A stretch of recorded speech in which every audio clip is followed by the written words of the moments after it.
I think in the world today, we're in the midst of an all systems breakdown. And the only adequate response to an all systems breakdown is an all systems response.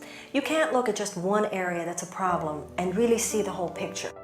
And sometimes in life, you don't have to know what you can do, but you show up for whatever it is that needs to be done. And because you showed up, what you can do then appears.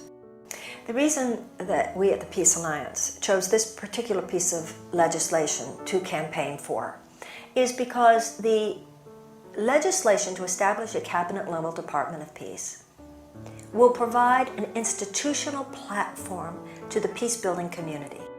The idea of the Department of Peace is that there would be one cabinet-level position. Cabinet-level means that it's important.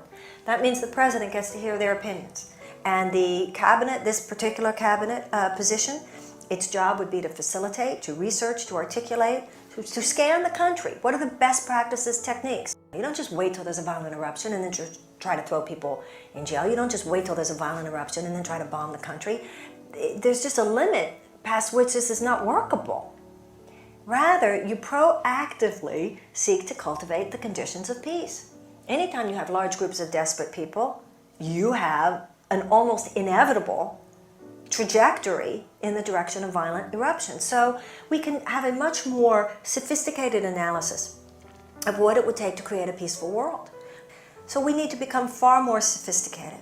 And there is currently really no place in our governmental functioning where that is the primary function.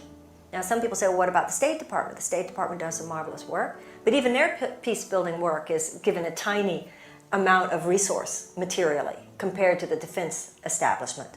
But even in the State Department, they're only talking internationally and they're only talking state to state for diplomatic efforts. The Peace Department bills calls for as much concentration on domestic issues as on international issues. Just as we have a military academy now, this department, the Department of Peace, will have a peace academy. You have the people out there who know how to ameliorate conditions of violence in people's hearts and minds before it even starts, and then how to diminish it through working with them once it has.